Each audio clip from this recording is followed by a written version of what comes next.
Oimore uri nyikwa RAMOGI ageno ni odiochienge osebedo maber. An nyinga Trevor Ombijaja ndengo panga jo Nyakach dendo nombija taya nyakwar guoko cha pesa. Magi weche manyien ma wan go kawuono. Tumekuja katika sherehe hii ya kuzindua rasmi fund ama hazina ambayo itashughulika na wananchi wa kawaida pale chini. Gikone piny owacho chakayanga chenro mar chiwo hola ne jopiny kokalo agulu motisi ni Hustler Fund. Jatend migawo Aisha Jumwa oyudo fuong'ruok bang' jomin bura gole oko e buch nek ma osebedo ka luwe. Sara Wairimu bende odong' thuolo ewi nek mar jaode Tob Cohen. Obila omako achich mitudo gi kuo mar bonde tesendo obila ma Kipasi e kaunti ma Homa Bay bonde achiel bende oyudi.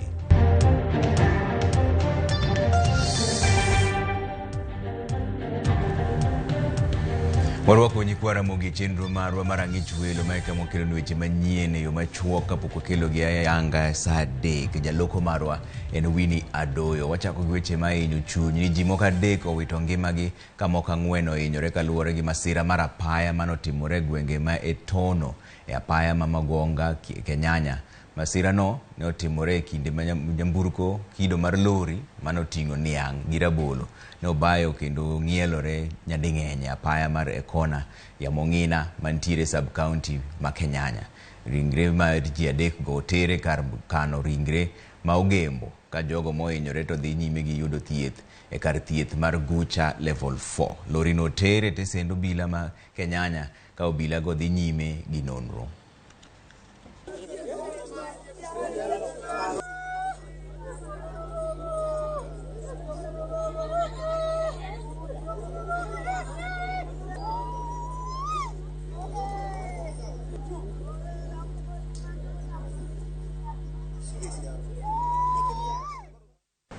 Wagoyo mos ahinya ne jogo moyudo hinyruok to gi jogo ma bende owito jogi e apaya no endo. Wadhi mbele ni en resruok ne gavana mar Meru Kawira Mwangaza bang' doho chungo chenro mar gole oko e apis. Jang'ad bura wa Mae Cherere ochungo bura no mane MCAs ma Meru ochwalo mar golo gavana no. Simpros Okinda nigi ler mar wachni.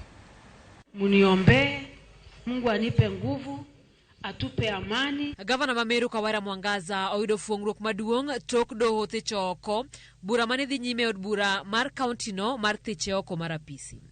Kawira onyiso mor mare kowacho ni osebedo gi dang'ni kolemo mondo ng'eto no oyiengre kore. For the last 2 to 3 weeks, wengine wameenda milimani, wengine wamejinyima mambo mengi wakaomba.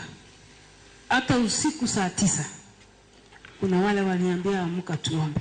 Kawira wacho ni goyo mos okonyiso ni ne en gi ketho mora mora mak mana ni mondo kel kwe e kinde gi MCS mage. Kwa sababu hawa ni MCS 69 pamoja na speaker wako 70 of them. Nataka tuinue mikono tuwaambie sorry mara 70. Hata kama leo kesi kwa lugha ya kawaida nimeshinda kesi na nyenyekea na kusema njoni tusemesane. Bende jaod Kawira Bishop Murega Baichu okwayo jodolo kod jotend kanise mondo kaw okang' mar riwo jotelo e kaunti no. Wanasema gavana hawaiti. Gavana anasema anawaita. Hao wanasema gavana hawaiti. Mnaelewa hiyo? Sasa hebu tupatie kilaji watumishi wa Mungu, bishops na wakinashe, chukueni nafasi ili tujue ukweli. Ewi ng'eto mar doho MCS ma Meru to pod onyono ka tiendgi ni gibiro timo duto manyalore mar golo oko e apisi Kawira Mwangaza. Since the court did not say you cannot impeach the governor anytime, so the assembly is at liberty to even bring another impeachment motion tomorrow or next week. I want to note to this honorable house that number 1, the honorable governor can run to the courts to delay the process, but what must happen must happen. Even if it takes 1 month, Kawira has to go. Even if it will take us 2 months, Mr. Speaker, the governor has to go. Gilero ne giluwo chike duto kaka dwarore kendo doho onge kod ratiro mar wito oko dwachgi. This is another opportunity to continue sharpening our heads so that, Mr. Speaker, we execute the impeachment with a lot of perfection. Doho ma Meru odiochieng' ma kawuono nogolo ng'eto mar chungo chenro mar yalo bura mar wito Kawera oko mar apisi.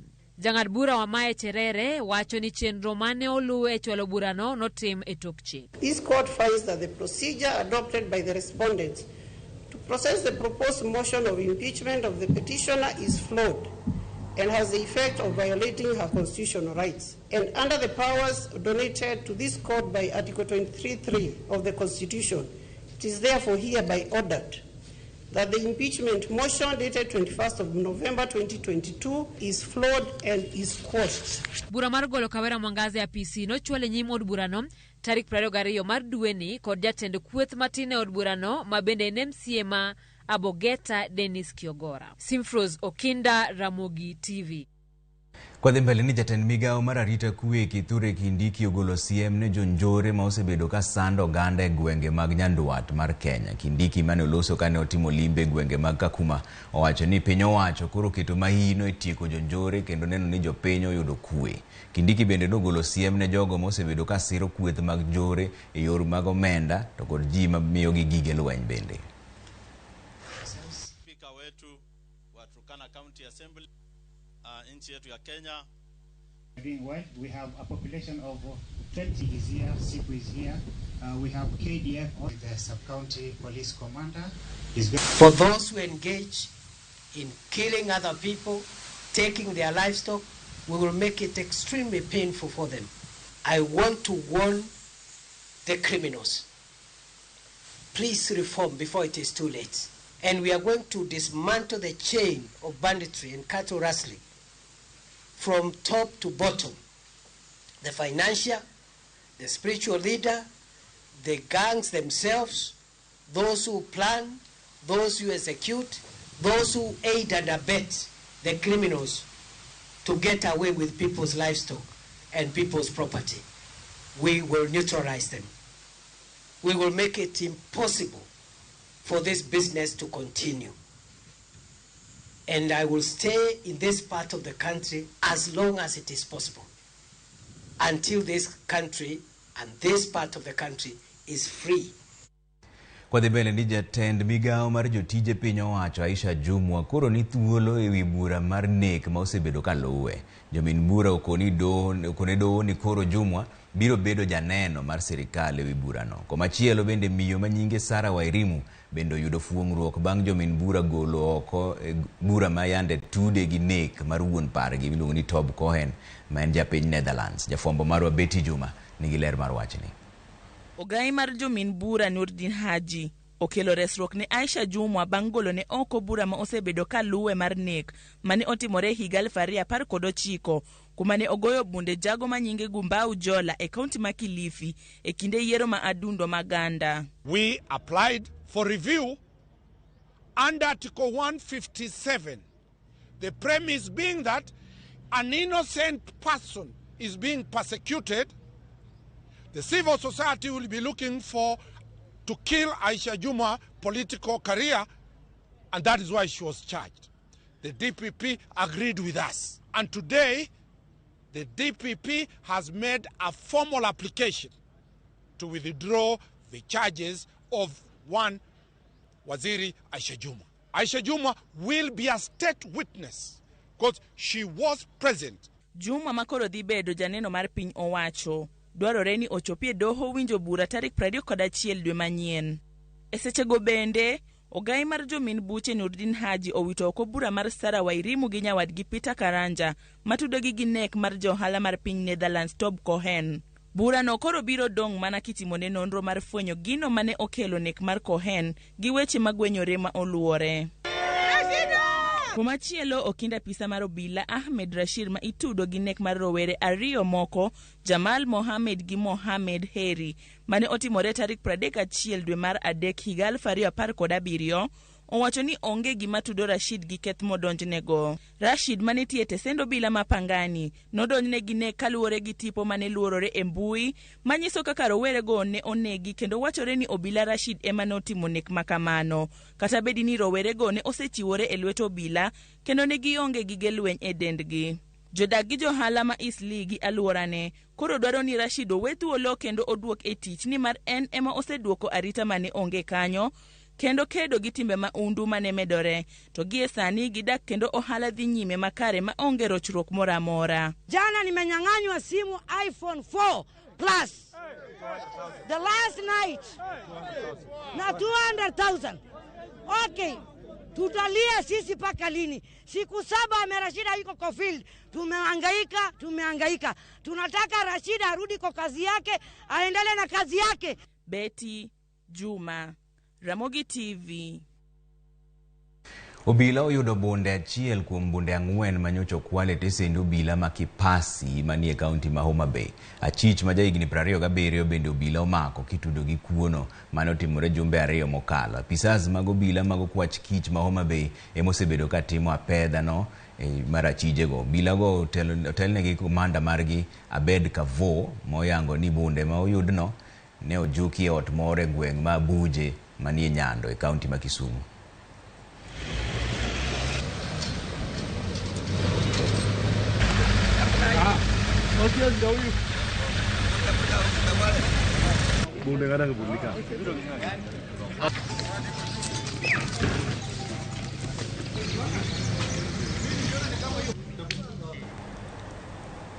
Jatend piny Kenya machon ma Uhuru Kenyatta koro kone jopiny Democratic Republic of Congo ne gin giwegi ema gibiro kelo kwe mosiko e pinygi.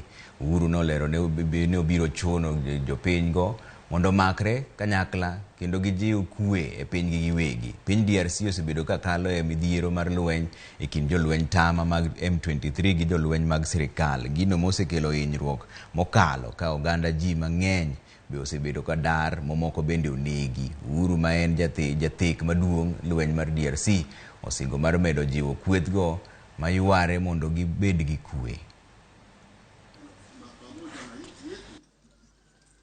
Tukiwa Nairobi, sisi tuwasema nyinyi ni wenzetu wa Afrika Mashariki.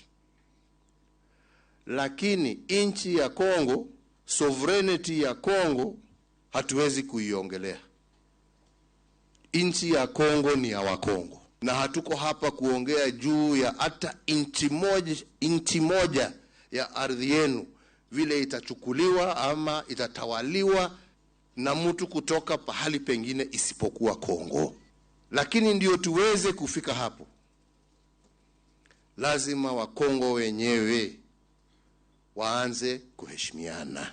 Sio wewe ulijipatia jirani, Mungu ndio alikupatia jirani. We're talking about transitional justice because it's not only the court that will solve some of the problems. We're also talking about having some system of truth and reconciliation, right? Because for those who didn't commit huge atrocities, probably there is a mechanism that can help them reintegrate the communities just by facilitation, maybe from the government or even from civil organizations. Jatend piny Kenya William Ruto chako ayanga hola mar Hustler Fund kendo chopo achiel kuom singo mane riwruok mar Kenya Kwanza omiyo jopiny e kinde campaign. Piny owacho mar Kenya Kwanza wacho ni ma en achiel kuom yore mag jolo jopiny maonge kod nyalo mar kawo hola e bengi. Chris Owino miwa ler. Oganda jo Kenya maromo milion 8 mane okete bug jogowi matama kata CRB kuom leo chulo gopogi koro chunygi nyalo buonjo tok jatend piny William Ruto miyo gi thuolo machielo mar kawo hola e omenda mar Hustler Fund. Kawo loso e kinde chako ayanga omenda moyedhi mar Hustler Fund, jatend piny William Ruto owacho ni chunye mor nikech omenda mar Hustler Fund dhi miyo jopiny thuolo maromre mar kawo hola ma ok odewo gope magi kuonde mamoko. Mimi ninafurahi ya kwamba leo tutakuwa sawa kama wananchi wa taifa la Kenya.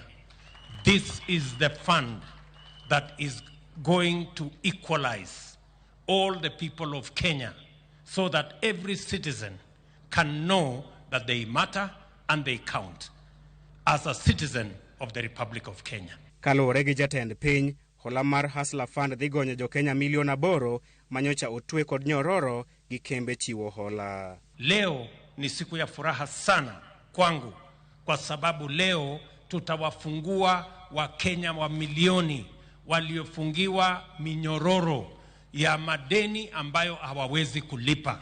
Ruto olero mopogre kod hola mamoko, jo piny biro yudo hola mar Hustler Fund e yo mayot kendo mapiyo maonge badhrok moro amora kuom diyo *254# e simbegi mag ong'we yamo. Poleni wabunge, najua mlikuwa mnajipanga kuwa na komiti ya kuendesha Hustler Fund.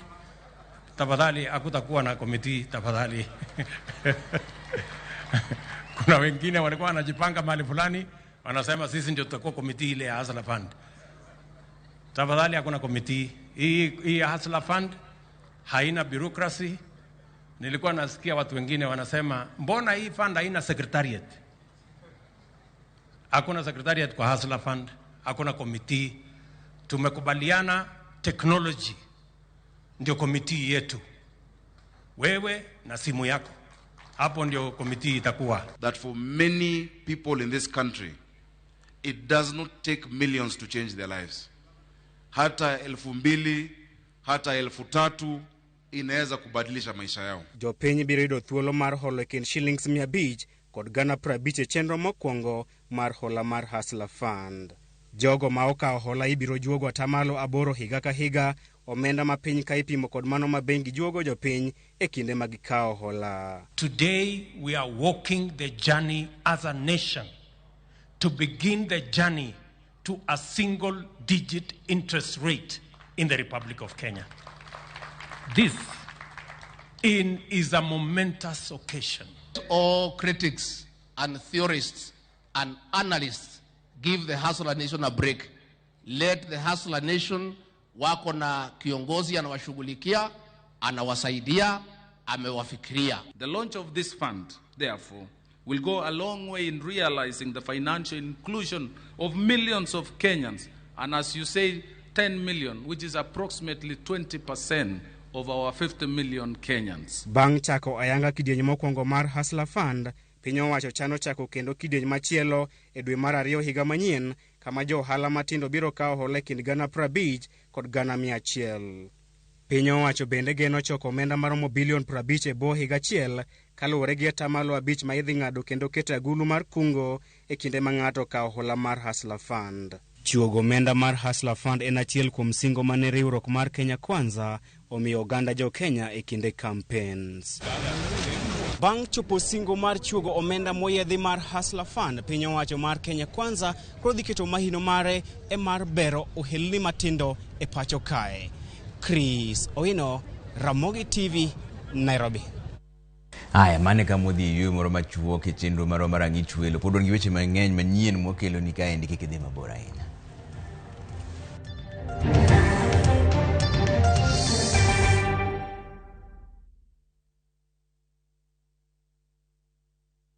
Did you know you pay for more water when you buy regular softener instead of Downy concentrate? Downy is more concentrated, so just 1 liter can freshen and soften as many clothes as 2.5 liters regular softener. Don't pay for more water, pay for all-day freshness.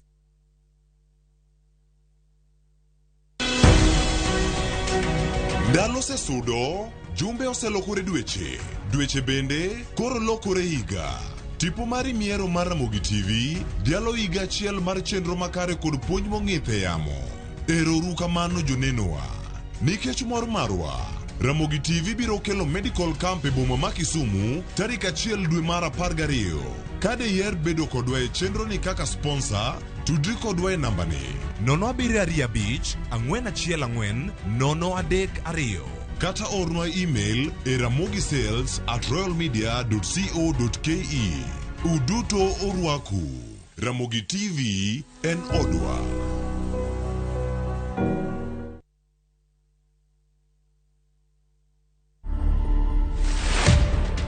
Highway Secondary School is a school that is full of talent. We believe in producing an all-round students. In the civil service, we produce quite a number of renowned people. The father to the current premier of the UK was actually a student here in 1966, and that is actually something to be very, very proud of. To watch this story and more, download the Citizen Digital app today. Kenya's #1 app, Citizen Digital.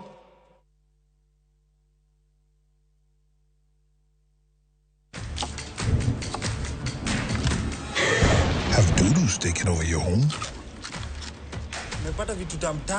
Get Bolt and get your home back. Unlike other insecticides made from toxic synthetic pyrethroids, Bolt is made from 100% natural Kenyan pyrethrum, making it gentle on you but deadly on flying and crawling insects. When doodoo strike, stop them dead. Get Bolt insecticide today.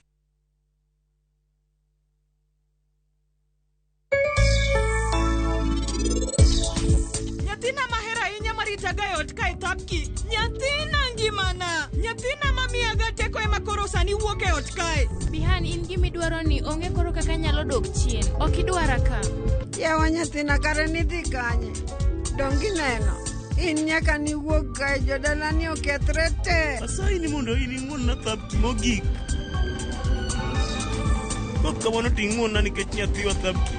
Every time I top up using Airtel Money, napatiwa 25% extra airtime. Enjoy 25% extra airtime or data every time you top up or buy a bundle via Airtel Money. Airtel, the most affordable network.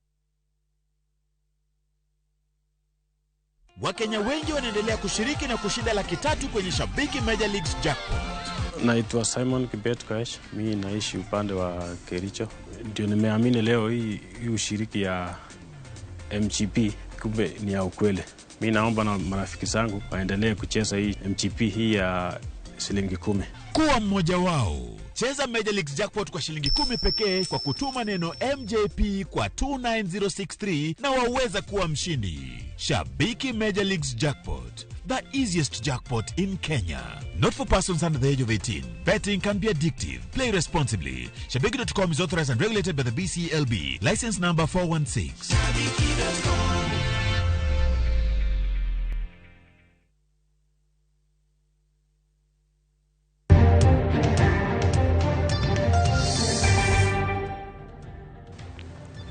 Warwako kendo chenro marwa marang'ich welo nyikwara mugi kwa dhembele ni ikruok ne chenro mar chiwo thieth maonge chudo kaka achiel kuom yore mag dhialo Ramogi TV chopo higa achiel dhi nyime e skund primar mar Victoria e boma ma Kisumu.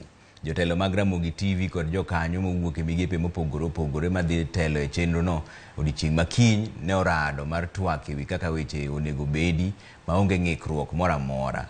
Negi kao thuolo no mar gwelo oganda duto kod johera mag Ramogi TV mondo chop kar romo no mondo giyud thieth manono kendo gipuonjre kaka ginyalo ritore e yo makare. To gima nyalo wacho ni wadhi bedo gi dakteche mopogore, jo Kisumu kata jo Nyanza te.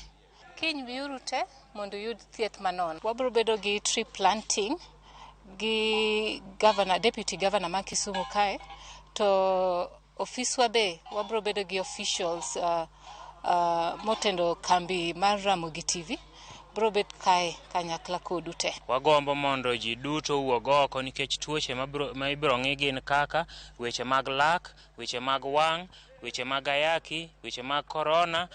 Inyal pim ji kendo imiyo ji chanjo e yore mag corona.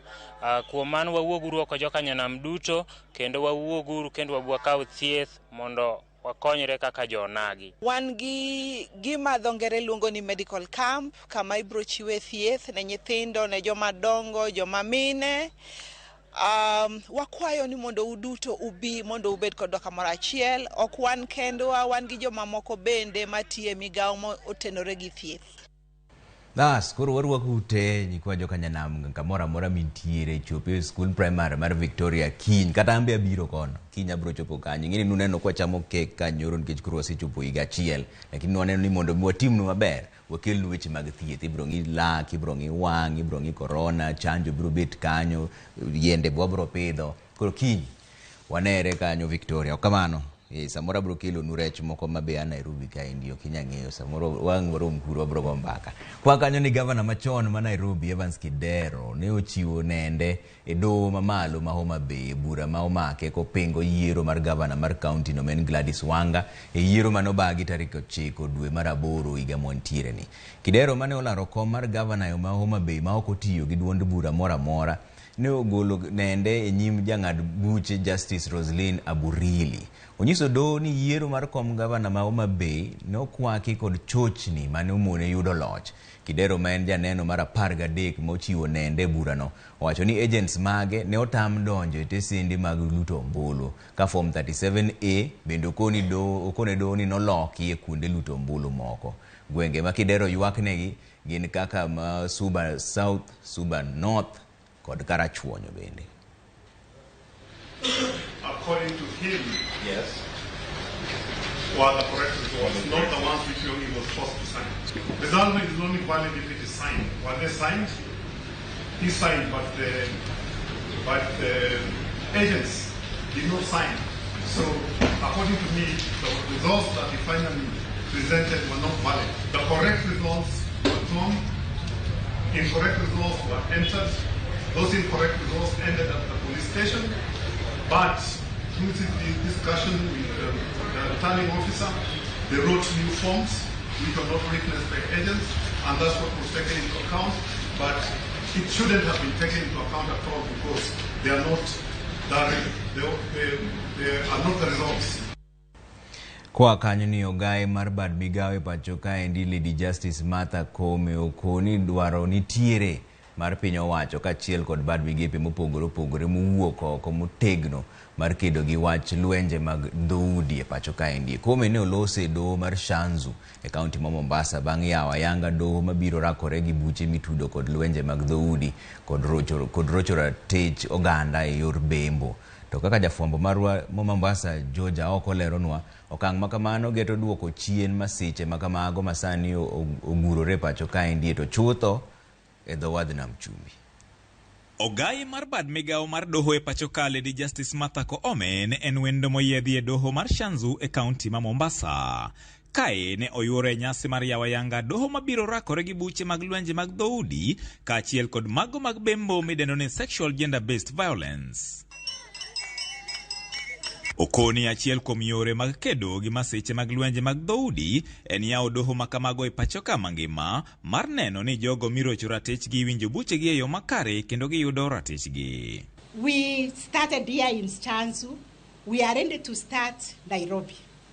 When you tell me so, I'm ready to launch Nairobi because sometimes it is good to move on, then these other things will follow us. Before the Judicial Service Commission, we have a huge task of ensuring that we have enough human resource capacity to render justice to our people. E nyasino mano yuore gi jong'ad bura okinde kaachiel kod oganda mamoko matie bad migawo mar doho. Koome ne okoni en ayanga ni bad migawo mar doho podonge kod apisas moromo mag kedo kod buche makamago, to kata kamano ok gibiling nyaka chieng' giyud apisas moromo. But had we said let us wait for the JSC to recruit magistrates so that we start here, we would never have started. So sometimes we will move ahead of them, then they will follow us.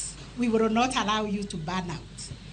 With Faisa here, I know we will get a counseling psychologist seconded to us here to give us that psychosocial support. Gikoni dwaro nitiere mar chiwo puonj ne oganda ewi okange monego kaw mar geng'o masiche makamago kod okange monego kaw bang' masiche makamago timore. Because most victims are under the age of 17, they don't even recognize when something happens to them. You know, I myself am the first to admit that I am a victim of violence. But when I was 10 years old and living in a situation of domestic violence, I didn't know what that was. When the church elder gave me a lift in his car and wanted to look under my dress, I did not know what that was. When my father's friend, and this is what I tell a lot of girls I talk to, the most dangerous people are the friends of your father. When they come and say, oh, you're now growing up, you're a big girl, and start touching your body. Ne bende gipako riwruoge kaachiel kod apisas duto mosewuok oko mar temo kedo gi masiche ma kamago mikoni osebedo ka gurore pacho ka kaluwore gi nyawo mosebedo bad migawo mar doho kuma thoth achije osebed kiweyo thuolo nikech onge mag neno malong'o. Because we have those who work with the victims. We have police officers who receive this report.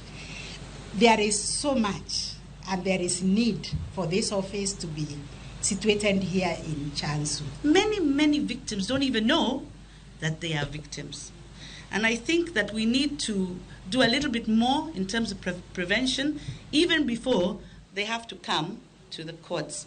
And aftercare for both the victims and the perpetrators is a very important thing. Magi nagiwacho ka riwruok mochung'ne rango weche ngima dhano WHO koni miyo achiel e kind mini adek e pacho ka oseroch ratichgi kata inyal roch ratichgi e sa asaya gino mabende juko kwan atamalo 18 mag nyithindo ma jowuoyi e pacho ka. George Aoko, Ramogi TV, Mombasa.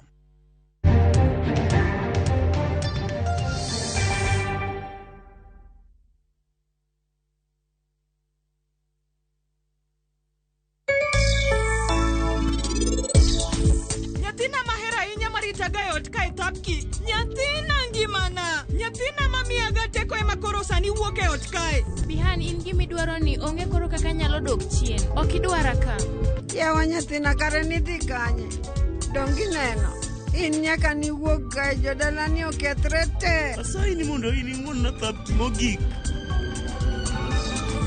koth kawano ting'won na nikech nyathiwa thapki. Every time I top up using Airtel Money, napatiwa 25% extra airtime. Enjoy 25% extra airtime or data every time you top up or buy a bundle via Airtel Money. Airtel, the most affordable network.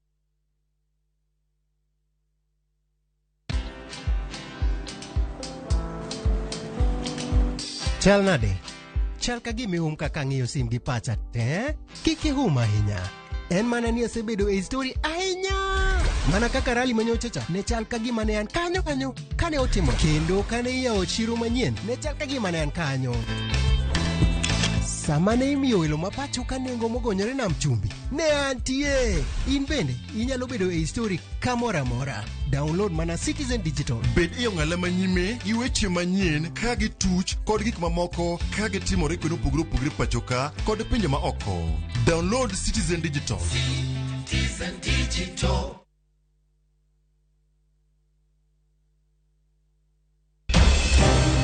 Weche ng'eny sa matin. Nyakwa Ramogi. Kaka jokanyana. Ere kaka wadhe gore gi jogi e yor loso mwandu. Wawinji maler, penja ne penjo main godo no. Ng'ato kik iluong ni mwashemewa kapok otimo gimoro ma heshimika. Tini jopiny. Wang mbui kae ni wacho ni budget idhi somo ok nyal konyo uchumi masani. Koyot mbele kae. Gimi thuolo mokwongo ne weche mag thieth. Jowa ok thor lao ohala chik. To sane makuru chopo kama ginyalo wache gik machando chunygi. Buch jopiny. Tudri gi jalendo Trevor Mbija, Sadek Otieno, mana e Ramogi TV. Kik bai.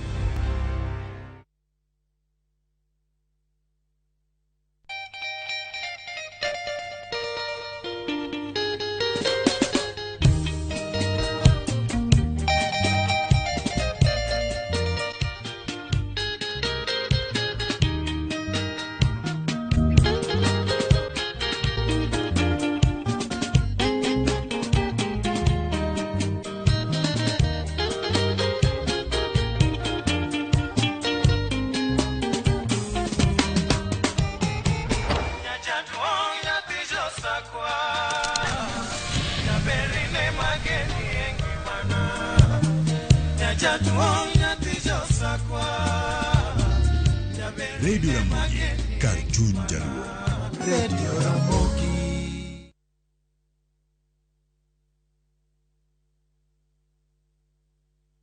View Sasa presents hot, new and entertaining shows. We From the land of Abagusi, we bring you Egeticha. A sizzling new drama full of twists and turns of a family in constant conflict. I will come back with 411. And from the creators of Makarao, it's laughter galore. Exclusive, fresh and exciting content. Only on Viusasa.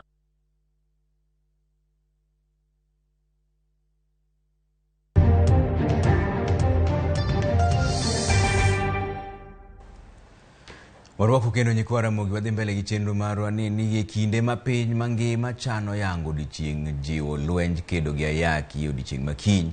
Migawo mar thieth ne ochano chenro mar dhialo jochiw kony kaachiel gi riwruoge mag ji giwegi mosebedo ka siro migawono e kedo gi landruok mar kute mag ayaki. Achiel kuom weche ma oyangore en rem ma pod nitiere e lwenj kedo gi landruok mar kutego. Reporter marwa Flora Atieno nigi ler mar wachni. Piny Kenya osebedo ng'ala mamalo e lweny mar kedo gi landruok mar kute mag ayaki. Migawo mar thieth bende yango ni lwenyno podi nitie gi nok mar tieko landruok kaluwore gi nok mar omenda kaachiel gi akwede mar jotuo kawuok kuom oganda. Migawo mar thieth ne ochano nyasi mar ikruok ne odiochieng' makiny kama riwruoge ma ok gin mag piny owacho kaachiel gi riwruoge mag ji giwegi yuoro chenrono. Director mar weche thieth Andrew Mulwa e lo jatend migawo mar thieth ne opoyo okang' ma migawono osekawo e neno ni lweny mar tieko landruok mar kute mag ayaki obedo makare. Today we are here to celebrate and reflect on the milestones that we have made as a country towards managing and containing the HIV epidemic in our country as we prepare for the bigger event in Goma tomorrow. With the great progress made in HIV response, we are still experiencing gaps that hinder our country from achieving the set targets. Bende ne omedo ni migawono chano tieko midhusino e higa mar 2020. The universal theme explores and connects the global commitments, focusing on impact and progress towards the 95-95 targets to end the HIV pandemic by 2030. Mulwa ne oyango ni kwan mar nyithindo, chuo, jogo ma odagi ng'ol kaachiel gi jogo matiyo gi yedhe mamero ji ok osebedo e mesa mar chano yore mag kedo gi kute mag ayaki. Important populations are still left behind, namely adolescents and young people who record a high incidence of HIV infection, men and people who inject drugs, and people living with disabilities, amongst others. Sadia Hoid, jatelo e apisi makedo ne ratiro mag nyithindo, ne oyango ni nyithindo osebedo e lai mokwongo kuom jogo makute mag ayaki oserocho ngimagi. The most affected with HIV/AIDS have been children in this country. For those who defile our children, initially it has only been girls who have been defiled, but presently if you look at the statistics, we have quite a number of boys who are also being defiled.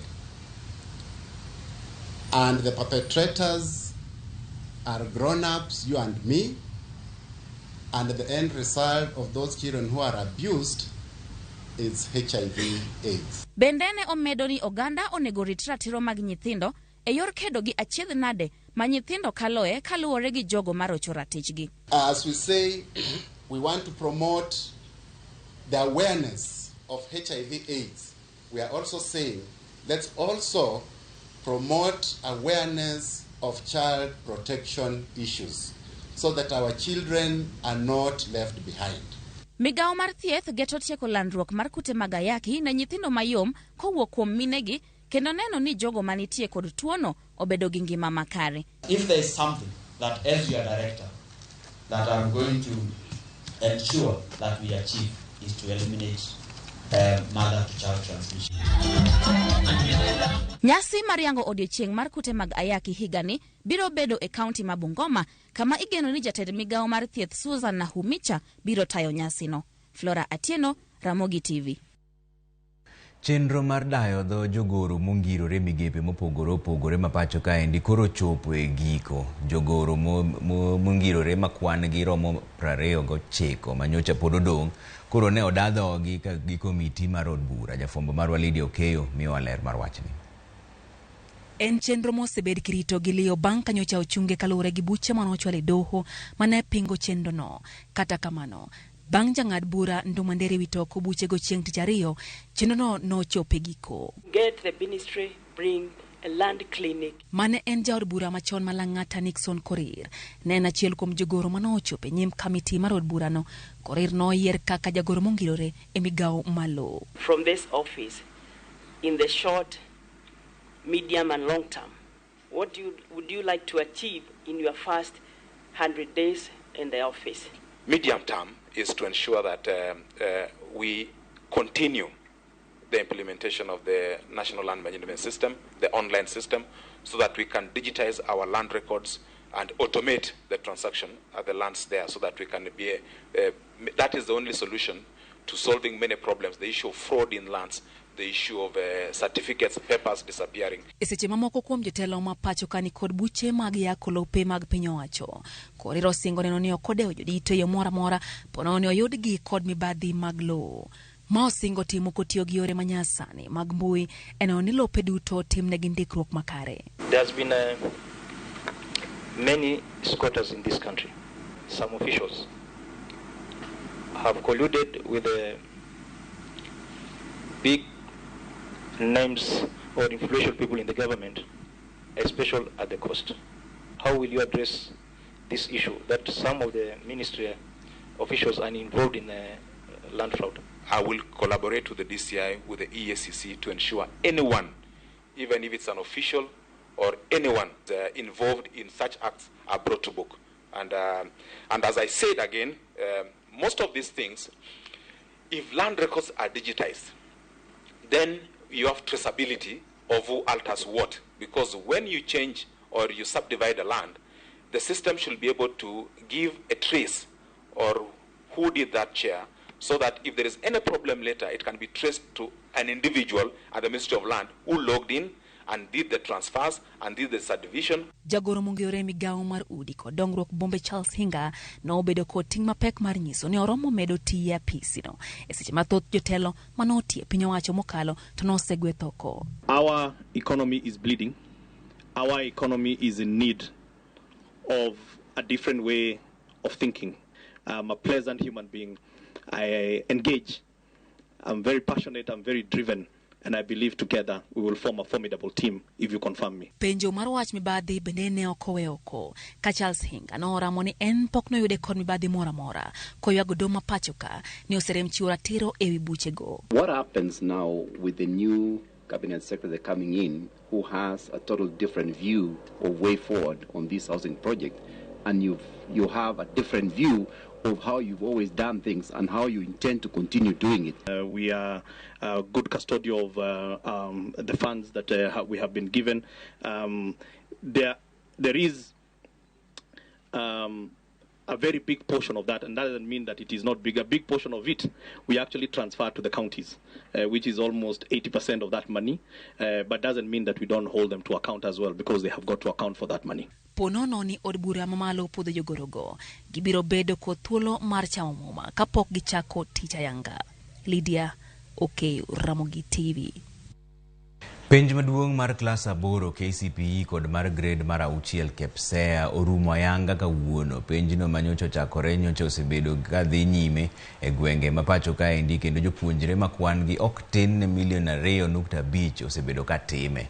E kinde ma penjno orumo, midhiero ne oneno e gweng' mar Tharaka bang' nyamburko tuomo kendo nego japuonjre moro ma otieko penj mare mar grade mar 6. Japuonjre no manyinge Julius Murioki masomo e skul primary ma Kirundi ne otuom kod lori kanyore kodhi timo hand sombo kuoyo bang' tieko penj mare manyoro. Midhiero no oyangi gi director mar chenro mar somo e gwenge mag Tharaka, Selasio Maringe.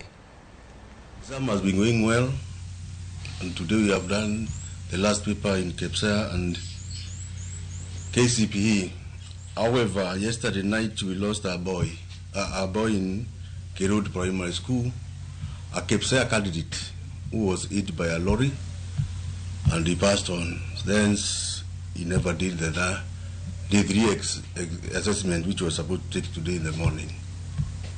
Now, the issue of the case of the death is now under the police investigation. On the exams now we are collecting the papers from the center managers, and so far so good. We have seen it through. We are yet to start the whole schools, the secondary schools, KCSE on Friday, but today we gave one school computer, which we have 3 candidates as young or secondary.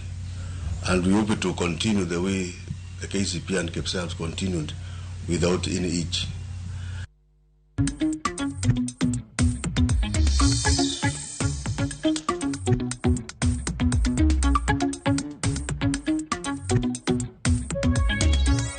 Odonjane weche mag ohala dakika machuok ni jopith rech lony manyasani mar cages jiwo mondo yud tiegruok mowinjore kendo molony ewi kaka ginyalo timo pith mar rech mar cages mabiro konyo gi geng'o midhiero manyalo juko rech e cages go kaka tho mar rech manjotimore machiegni. Ma en jip ma ochiw gi riwruok mar Commercial Aquaculture Association of Kenya kotelnegi kod jakom margi Angela Odero molero ni jopith rech go winjore omi puonj mondo giyud lony mar timo pith e yo makare. Gikwayo tend kaunti ma Kisumu mondo makre kodgi eneno ni gichiwo kare chenro mar lony no. Ma biro bang' lal ma jopith rech noyudo bang' ka rech otho kuonde mopogore e nam Lolwe. And because of reduced fish stocks, and I will not say salt, but it has increased greatly. And here are some this could be a negative income level, in fact, but One Kaka Commercial Aquaculture Association of Kenya wakwayo serikal mondo okel experts manyalo loso gi jopith rech mondo owachnegi gimomiyo rech notho e cages kendo opuonjgi mondo gima notimore kik timre kendo. Nitiere puonj maliw mar kaka inyalo pidh rech. Nitiere system. Pidho rech en science. To inyalo bedo japith rech mosewinjo wach to pok ong'eyo matut gimomiyo nyakitim kaka owachni. We are also cognizant of the fact that best management practices in general, such as floating feeds rather than sinking feeds, or maintaining stocking within limits and non-hazardous sourcing of fingerlings is imperative to exacerbate the impact of farming in our water system. As an association, we are ready to work with both the county and national governments and cage farms to promote appropriate and sustainable fish husbandry practices, as well as support the growth of aquaculture in an environmentally sustainable manner.